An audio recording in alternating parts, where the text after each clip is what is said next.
Como você vê o futuro da educação formal em TI, ou seja, né, o futuro da educação em TI na graduação e nas certificações?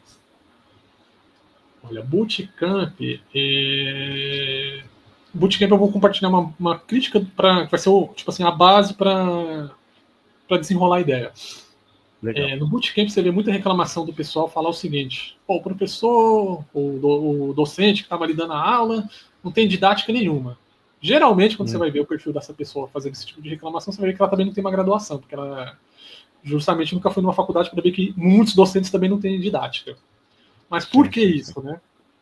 Porque não é requerimento da docência que você tenha feito magistério.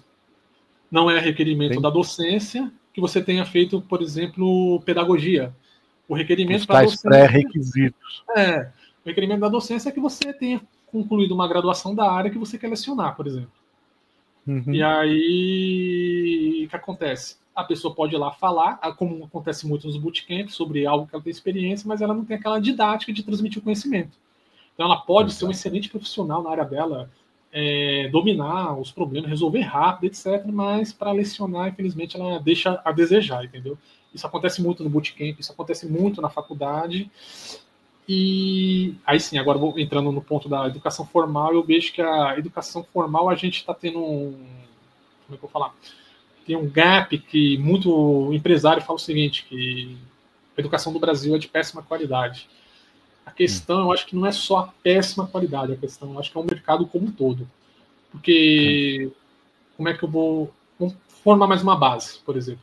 Eu tive a oportunidade de participar de um treinamento que era o primeiro semestre, acho que é isso, é o primeiro semestre do curso de Ciências da Computação de Harvard. É um curso online que qualquer um pode participar, tá? Sim, sim. Às vezes abre inscrição, às vezes está aberto ao público em geral, enfim, mas eu fiz quando você já tem uma bagagem que você passou, no caso, por exemplo, passou por diversas IES, né, ou seja, instituição de ensino superior, ou seja, você sabe, por exemplo, passei pelo Mackenzie, você sabe como é que é o nível de ensino do que é considerado uma faculdade top, passei pela Federal também, você sabe que o pessoal fala, não, mas a universidade pública é a mais top de todas, eu vou te falar, nenhuma é. Se você pegar essas aulas de Harvard, que eu tive acesso, é gravado, você acessa até os vídeos no YouTube, e comparar com os cursos que são mestrados aqui no Brasil, você fica triste da qualidade do ensino. Então aí você dá valor até certo ponto, claro, porque não é só isso, tá? É uma ressalva, tá? Porque senão o pessoal deturpa, né? Faz aquele recorte só do trecho que convém, que a graduação deixa muito a desejar. Mas por quê? Porque se você quiser ofertar uma graduação nível Harvard, daí para cima, você não vai conseguir cobrar barato. Se você não vai cobrar barato, você não vai atender o mercado como um todo. Vão ser poucos que conseguem pagar. E se são poucos que conseguem pagar, você não vai formar o que a demanda exige. Enfim, uma coisa leva a outra. Né? E vai acabar numa situação até pior do que a atual, né? Isso. Então, assim, as formações hoje, mesmo que seja do formato genérico, eu acho que elas também pecam num quesito de... Como é que eu posso falar? De estar estagnada.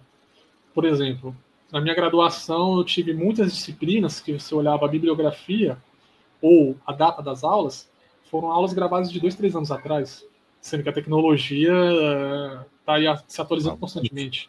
Nossa. Então eu acho que nesse ponto as instituições de ensino que se renovarem, conseguindo entregar um valor mais atualizado, elas tendem a se destacar, elas tendem a formar um profissional mais qualificado. Mas isso também, como é que eu vou falar, não é algo novo, como o pessoal fala assim, chovendo no molhado, né?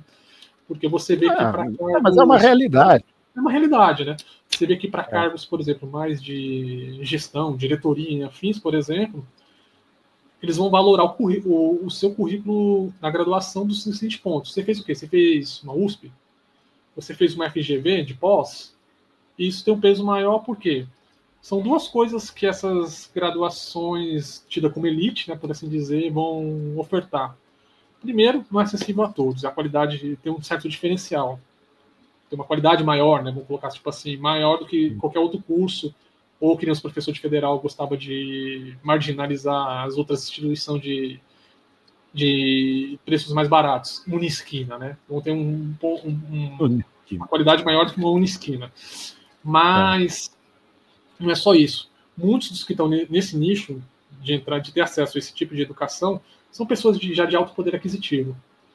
Então, ali você já cria uma rede de relacionamentos que vai valer mais do que qualquer LinkedIn, do que qualquer QI, e por aí vai. É muito mais fácil você, por exemplo, ter feito um curso, uma pós, uma FGV, vamos dar um exemplo, um cara que já é filho de um empresário milionário, e aquele cara fala, pô, me lembrei de fulano, que apesar dele ser pobre, ele dava conta do serviço. Ele te chamava porque te chamava um cara com N certificações ou N qualificações. Não, e uma coisa, né, que a gente nunca pode esquecer disso é que isso era uma coisa que, porque eu fui professor universitário na década de 90, uma coisa que o diretor falava, né, e outros mestres na época era, quem faz a faculdade é o aluno. Sim, uma coisa que muita gente esquece, né, e nós sabemos que a grande maioria está ali só por estar.